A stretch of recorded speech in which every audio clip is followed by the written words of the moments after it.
Halo semua, Assalamualaikum warahmatullahi wabarakatuh.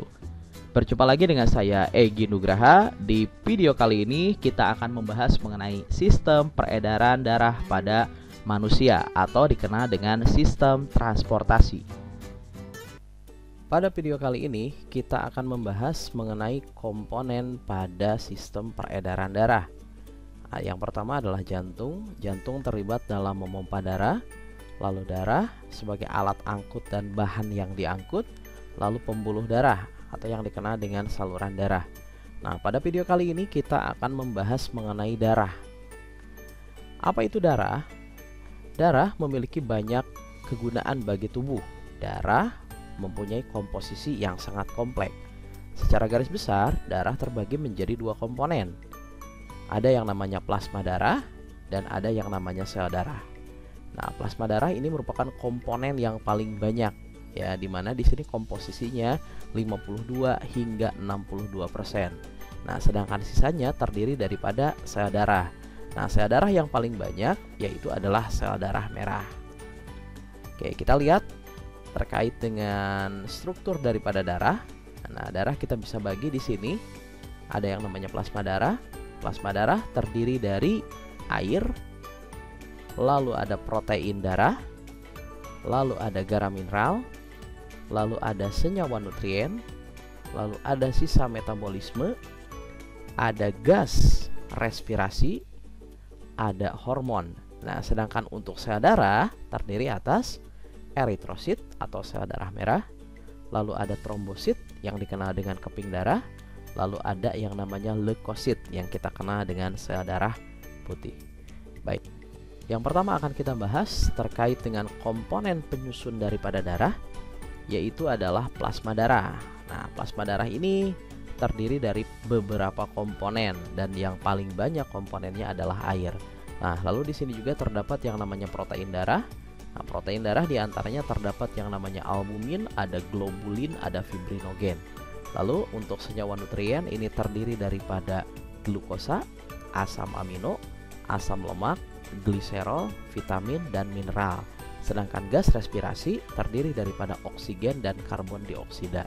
Nah, untuk protein darah kita kurang lebihnya akan mengenal tiga komponen. Di antaranya adalah albumin. Nah, albumin ini terlibat dalam tekanan atau mengatur tekanan pada darah. Lalu ada globulin. Nah, globulin nanti akan bekerja sama dengan sel darah putih, terlibat dalam proses imunitas atau pertahanan tubuh.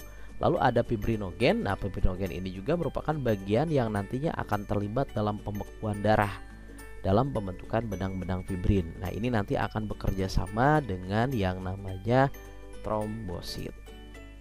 Oke, kita selanjutnya akan membahas komponen yang lain pada darah, yaitu adalah sel darah. Nah, sel darah sendiri terdiri daripada eritrosit atau yang kita kenal dengan sel darah merah, lalu ada yang namanya trombosit, lalu ada yang namanya leukosit. Nah, apa sih eritrosit atau bentuknya seperti apa? Nah, kurang lebih seperti ini, ya, berwarna merah. Lalu ada trombosit atau yang kita kenal dengan yang namanya keping darah.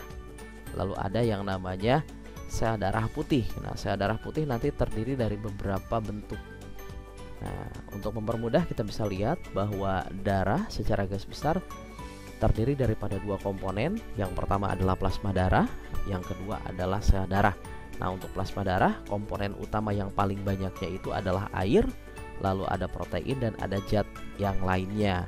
Nah, untuk darah sendiri atau sel darah di sini terdiri daripada yang namanya eritrosit, ini komponen yang paling banyak, lalu ada leukosit, lalu ada yang namanya trombosit. Selanjutnya kita akan bahas masing-masing daripada sel darah.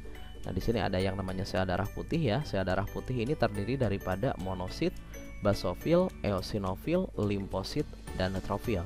Nah, sedangkan ini adalah bentuk daripada sel darah merah, lalu ini adalah bentuk daripada keping darah. Oke, selanjutnya kita akan mengenal perbedaan daripada masing-masing sel darah, mulai daripada eritrosit, lalu leukosit, dan trombosit. Nah, untuk jumlah sendiri yang paling banyak itu adalah eritrosit, sekitar 5 juta, ya. Lalu diikuti oleh trombosit sekitar 250.000 dan leukosit sekitar 7.000. Nah, untuk strukturnya, eritrosit sendiri merupakan sel yang tanpa nukleus kalau misalkan pada hewan mamalia dan mempunyai yang namanya hemoglobin. Nah, hemoglobin ini berperan dalam mengangkut atau mengikat oksigen. Nah, bentuknya kita lihat di sini cakram bikonkav. Nah, ini cakram bikonkav. Ya, ini cakram bikonkav dan tempat produksinya adalah sumsum merah pada tulang pipa dan tulang pipi. Lalu selanjutnya kita lihat di sini ya, ada yang namanya leukosit. Leukosit memiliki bentuk yang bermacam-macam, mulai dari monosit, basofil, eosinofil, limfosit dan neutrofil. Dan yang unik daripada leukosit adalah memiliki bentuk yang ditambahkan atau mempunyai yang namanya nukleus ya. Lalu bentuknya juga tidak beraturan. Nah, tempat produksinya selain di sumsum tulang, ini juga ada tempat khusus yaitu kelenjar limpa dan fungsinya adalah terkait secara umum ya, untuk leukosit terkait dengan imunitas. Lalu ada yang namanya trombosit. Nah, trombosit kita bisa lihat gambarnya, kita ulang kembali. Ini merupakan sel yang bentuknya itu tidak beraturan ya, lalu tidak memiliki nukleus, dapat kita temukan pada sumsum tulang dan terlibat dalam proses pembekuan darah. Oke, kita akan bahas satu persatu. Yang pertama adalah eritrosit. Eritrosit memiliki bentuk bikonkav dan tidak berinti. Terdapat hemoglobin. Nah, hemoglobin ini yang menyebabkan eritrosit berwarna merah dan berperan dalam pengangkutan oksigen. Lalu terbentuknya di sumsum tulang, terutama sumsum tulang merah ya. Lalu umurnya ini sekitar 120 hari. Nanti sesudah 120 hari maka akan dirombak. Nah, tempat rombaknya adalah di hati. Nah, jumlahnya adalah 4 sampai dengan 55 juta, berfungsi untuk mengangkut CO2 dan utamanya adalah mengangkut oksigen. Nah, ini kira-kira gambarannya, kita ulang kembali. Dan ini secara struktur, di dalam yang namanya sel darah merah ini terdapat yang namanya hemoglobin. Hemoglobin ini terlibat dalam pengangkutan yang namanya oksigen, dan karena eritrosit itu dilengkapi dengan yang namanya hemoglobin, maka dia dominannya adalah berwarna merah. Selanjutnya leukosit. Leukosit ini bentuk tidak tetap dan berinti ya, atau memiliki nukleus. Nah, ini tempatnya itu di sumsum tulang ya, di limpa dan di kelenjar getah bening. Nah, umurnya hanya 12 hari ya, lalu jumlahnya adalah sekitar 6.000 hingga 9.000 dan berfungsi untuk membunuh kuman dan membentuk antibodi. Nah, kita bisa lihat di sini bentuk-bentuk daripada leukosit ya. Nah, untuk lebih jelasnya kita akan lihat dulu. Yang pertama, keunikan daripada leukosit adalah dia memiliki kemampuan. Kemampuannya adalah kemampuan fagositosis dan diapedesis. Apa itu fagositosis? Kita bisa lihat ilustrasi di sini. Nah, ini adalah gambaran daripada kemampuan leukosit, di mana leukosit punya kemampuan untuk memakan ya, memakan atau mengkonsumsi ya yang namanya zat padat, baik itu adalah zat yang berguna ataupun sejenis yang namanya antigen. Lalu ada yang namanya diapedesis. Diapedesis ini adalah kemampuan leukosit dalam berpindah ya, berpindah-pindah dari satu tempat ke tempat yang lain dengan menembus yang namanya suatu sel ataupun suatu jaringan. Nah, selanjutnya kita akan bahas mengenai bentuk daripada leukosit. Nah, leukosit terbagi menjadi dua, ada yang namanya agranular dan granular. Nah, untuk granular ini terdiri daripada granula ya pada sitoplasmanya. Ini kita bisa lihat nih, ada granula, ini ada yang bulat-bulat ya, ini tersebar di sitoplasma. Nah, sedangkan yang dua ini tidak ada. Nah, untuk mempermudah kita bisa lihat di sini bahwa sel darah putih yang tidak bergranula yaitu cuma dua, yaitu limo. Apa itu limo? Ya, yaitu limfosit dan monosit ya. Dia tidak memiliki butiran sitoplasma. Lalu untuk yang granula ada basoenak yaitu basofil, lalu eosinofil, dan N-nya adalah neutrofil. Cirinya adalah dia memiliki butiran sitoplasma atau yang dikenal dengan granula. Oke, kita akan bahas satu persatu ciri atau keunikan dari masing-masing sel darah putih ini. Ya, kita bisa lihat di sini gambarannya. Oke, nah yang pertama adalah neutrofil. Ini memiliki jumlah yang paling banyak ya. Jadi jumlahnya itu sekitar 65% dari total leukosit yang ada pada tubuh. Nah, untuk bentuknya kita bisa lihat di sini ya. Nah, ini memiliki jumlah yang banyak dan ukurannya kecil, dan dia punya kemampuan fagositosis, ya, yaitu memangsa suatu zat asing, ya, ataupun zat yang mungkin dikenali oleh tubuh. Lalu ada yang namanya monosit. Nah, monosit ini punya kemampuan dia bisa membuat yang namanya makrofag. Nah, jumlahnya kurang lebih adalah 6%. Nah, ini jumlahnya dibandingkan dengan neutrofil, ya, ini memiliki jumlah yang sedikit namun ukurannya besar. Dan kemampuannya untuk neutrofil maupun monosit, dia punya kemampuan fagositosis. Nah, lalu selanjutnya ada yang namanya basofil, ini kurang dari 1%. Nah, basofil ini terlibat dalam proses inflamasi atau pembengkakan, di mana pembengkakan ini bertujuan untuk memperlebar pembuluh darah terkait dengan pengeluaran yang namanya sel darah putih ataupun terlibat dalam pembekuan darah. Lalu ada yang namanya eosinofil. Nah, eosinofil ini terlibat dalam respon yang berlebihan terhadap suatu zat asing atau yang kita kenal dengan yang namanya antigen. Nah, istilah ini yang kita kenal dengan yang namanya alergi, ya, atau suatu respon berlebih.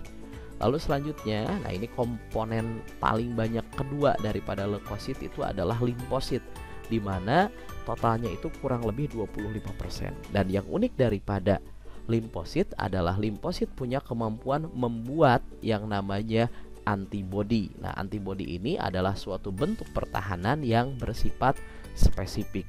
Berbeda dengan yang namanya fagositosis. Fagositosis itu memberikan perlakuan yang sama terhadap suatu zat asing tanpa melihat, tanpa memandang, gitu ya. Semuanya dilakukan sama, tangkap, kuasai. Berbeda dengan yang namanya limfosit, dia menciptakan antibodi dengan tujuan apa? Dengan tujuan bekerja secara spesifik. Nah, selanjutnya kita akan bahas mengenai trombosit. Nah, trombosit kita langsung saja ke proses pembekuan darah. Nah, untuk pembekuan darah, nah ini misalkan kita terkena luka, ya.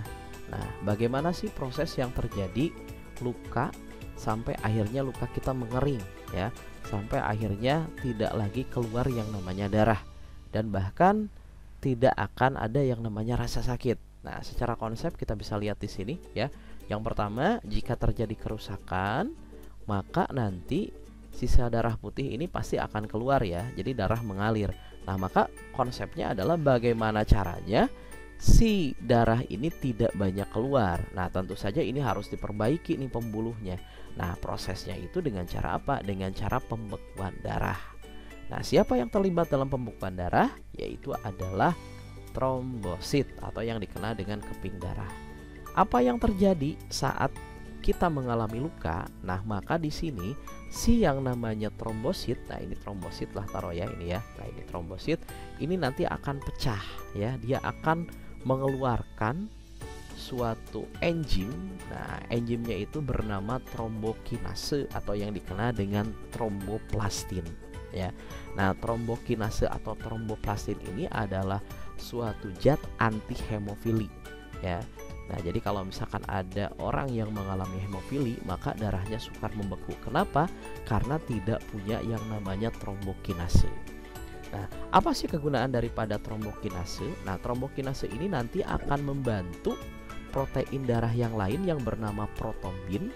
Nah, protombin, ya, nanti akan dibantu oleh trombokinase. Nah, ditambahkan juga di sini ada bantuan yaitu vitamin K dan kalsium. Nah, tujuannya adalah untuk apa? Mempercepat perubahan protombin supaya berubah menjadi trombin. Nah, sesudah terbentuk trombin, nah trombin ini terlibat dalam apa? Terlibat dalam perubahan fibrinogen, ya. Ini juga sama, ini adalah protein darah. Nah, fibrinogen ini jika bertemu dengan trombin menyebabkan terbentuknya yang namanya fibrin. Nah, dengan adanya benang-benang fibrin ini, maka nanti bagian yang rusak atau jaringan yang rusak itu akan ditutupi oleh yang namanya benang fibrin. Dengan adanya penutupan luka, maka aliran darah tidak akan terganggu. Selanjutnya kita akan bahas mengenai sistem penggolongan darah. Nah, golongan darah sendiri kita akan mengenal kurang lebihnya 3 sistem penggolongan darah. Ada sistem ABO, ada sistem Rhesus, dan ada juga sistem MN. Nah, terutama yang akan kita bahas pada kesempatan kali ini adalah sistem ABO. Nah, dasarnya apa?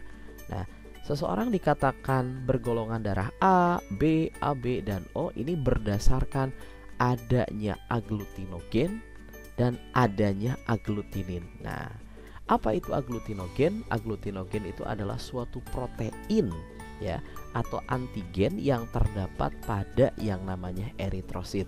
Sedangkan aglutinin adalah suatu antibodi ya, antibodi yang berada atau terletak di mana? Yang terletak di plasma darah. Nah, kita bisa lihat ilustrasinya. Nah, ini adalah gambaran daripada eritrosit. Nah, ini adalah eritrosit. Nah, di sini terdapat yang namanya aglutinogen A. Nah, ada aglutinogen A, ini aglutinogen A, ini adalah antigen ya. Nah, dan di sini di plasma darah ini ada yang berbentuk seperti matahari. Ini adalah B. Artinya apa? Ini adalah anti B. Nah, anti B ini ya merupakan suatu antibodi yang terlibat nanti dalam pembekuan darah. Dengan kata lain, antibodi ini diciptakan untuk melindungi tubuh dari yang namanya aglutinogen atau antigen yang asing. Dan ingat, yang namanya antibodi ini bekerja secara spesifik. Oke, nah ini contohnya ya saat seseorang bergolongan darah A. Nah, dilihatnya daripada aglutinogennya di sini terdapat A dan di sini aglutininnya terdapat yang namanya anti B atau beta. Oke, kita bisa lihat. Nah, ini ya konsepnya. Bagaimana cara kita bisa mengetahui darah kita apa? Dasarnya adalah dari yang namanya aglutinin. Ya, nanti kita akan lihat bagaimana tesnya atau pengecekannya. Nah, jadi konsepnya adalah, dan ini juga berlaku dalam proses transfusi darah. Nah, aglutinin ya, ini merupakan antibodi. Nah, saat bertemu dengan aglutinogen atau antigen, yang bagaimana yang akan terjadi penggumpalan. Nah, ya kita lihat di sini ya. Saat anti B, ya anti B ini milik siapa? Ini dimiliki oleh yang namanya golongan darah A dan golongan darah O atau 0. Nah, saat anti B ketemu dengan yang namanya beta, maka ini akan terjadi penolakan ya, atau terjadi penggumpalan. Ataupun saat yang namanya anti A atau alfa ini bertemu dengan yang namanya A atau aglutinogen A, maka ini akan terjadi penggumpalan. Nah, dasar dari penggumpalan ini menjadi dasar untuk penggolongan darah atau pengujian golongan darah pada manusia.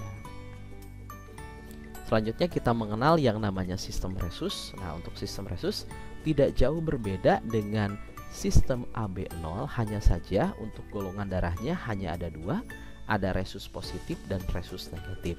Nah, di sini kita bisa lihat ada yang namanya aglutinogen. Nah, aglutinogen atau protein atau antigen untuk golongan darah beresus positif terdapat yang namanya aglutinogen resus.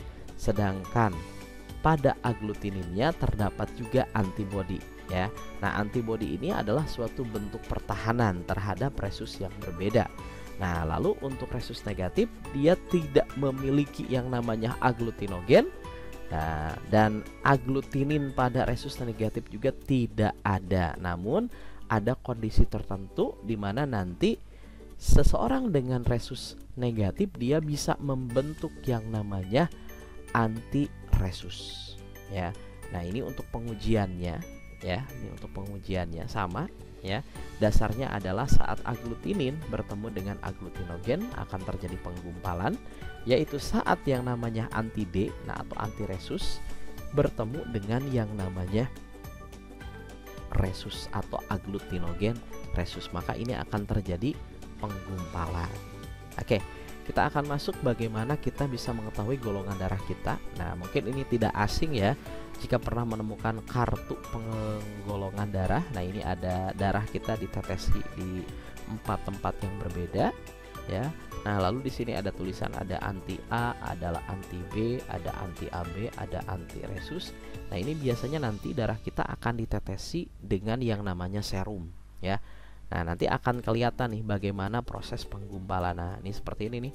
Ini tidak menggumpal, ini menggumpal, ini menggumpal, ini menggumpal. Atau yang ini nih, ini menggumpal, ini tidak menggumpal, ini menggumpal.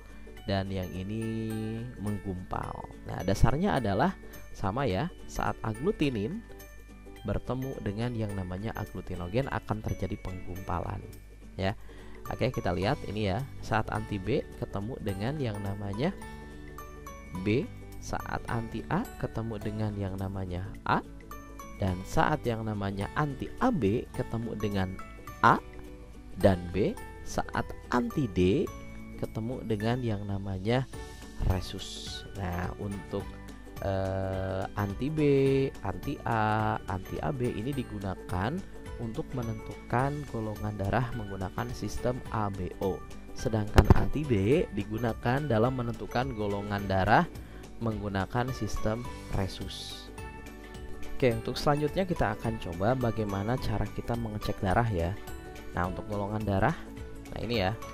Ini ada sampel darah, lalu di sini ada pemberian serum anti A, pemberian serum anti B, pemberian serum anti AB, dan dari sini nanti kita bisa tarik bagaimana terbentuk yang namanya golongan darah. Oke, nah dasarnya di sini ya. Jadi seseorang bergolongan darah A, diingatkan kembali, dia punya yang namanya aglutinogen A dan punya yang namanya anti B ya. Dan seseorang golongan darah B, dia punya yang namanya aglutinogen B, lalu dia punya yang namanya anti A. Lalu seseorang bergolongan darah AB, dia punya aglutinogen A dan B, sedangkan aglutinin tidak ada. Dan untuk bergolongan darah O atau 0, dia tidak memiliki yang namanya aglutinogen dan dia memiliki yang namanya anti A dan anti B. Nah, konsepnya di sini ya, aglutinasi kita akan coba. Nah, saat darah ditetesi dengan yang namanya anti A, nah anti A, maka di sini kita lihat ini terjadi penggumpalan. Ya, kita lihat lagi di sini. Kapan sih terjadi penggumpalan? Anti A ketemu dengan apa? Anti A ketemu dengan A, ini akan menggumpal. Ya, berarti kita bisa lihat di sini nih. Di sini ya, di sampel darah ini ya, dia punya yang namanya aglutinogen A. Oke, kita lihat lagi di sini ya. Saat dikasih yang namanya anti AB, nah ini juga akan terjadi penggumpalan ya. Ini mempertegas bahwa nah, sampel darah yang ini ya, ini terdapat yang namanya aglutinogen A. Nah, kita lihat yang ini ya. Bagaimana pemberian serum anti B? Nah, ini tidak menggumpal ya. Anti B tidak menggumpal, berarti di sini tidak ditemukan yang namanya aglutinogen B. Nah, kita lihat kalau sudah tahu di sini ada yang namanya A. Nah, siapa yang punya A? Nah, berarti di sini aglutinogen A, berarti seseorang bergolongan darah A dan seseorang bergolongan darah AB. Namun berdasarkan pemberian serum anti B, darahnya tidak mengalami penggumpalan, berarti bukan AB, berarti golongan darahnya apa? A, gitu ya. Oke, kita coba lagi ya. Nah, bagaimana dengan seseorang bergolongan darah AB? Nah, seseorang bergolongan darah AB, nah ini sampel darahnya kita tetesi dengan yang namanya anti A, ternyata menggumpal. Oh, berarti orang tersebut memiliki yang namanya aglutinogen A. Oke, siapa yang punya? Berarti bisa dia bergolongan darah A, bisa bergolongan darah AB. Oke, kita lihat lagi apa yang terjadi saat diberikan serum anti B. Ternyata menggumpal lagi ya. Anti B akan menggumpal kalau bertemu dengan aglutinogen B. Nah, jadi kita bisa lihat di sini ya. Jadi dia yang ini nih ya, meskipun kita udah tahu jawabannya, ini punya golongan darah punya aglutinogen A dan punya aglutinogen B. Otomatis yang punya, nah ini ya, yaitu adalah bergolongan darah AB. Nah, sedangkan pemberian serum anti AB ini untuk mempertegas. Kita lihat lagi, satu lagi untuk golongan darah O atau 0 ya. 0 itu artinya tidak ada. Tidak ada apa? Tidak ada yang namanya aglutinogen. Diberikan anti A tidak menggumpal, ya jelas berarti tidak punya A. Diberikan anti B juga tidak menggumpal, berarti jelas dia tidak punya B ya, aglutinogennya. Dan diberikan anti AB juga sama, tidak menggumpal, maka dia otomatis bergolongan darah O. Kenapa? Karena tidak memiliki yang namanya aglutinogen. Nah, bagaimana dengan kasus untuk resus? Nah, resus ini ya gambarannya, kita ambil sampel aja. Saat diberikan serum ya anti D, anti resus, saat menggumpal otomatis ya seseorang tersebut bergolongan darah resus positif. Oke. Baik, itu saja di pertemuan kita kali ini. Semoga bermanfaat. Sampai jumpa lagi di video selanjutnya. Terima kasih. Wassalamualaikum warahmatullahi wabarakatuh.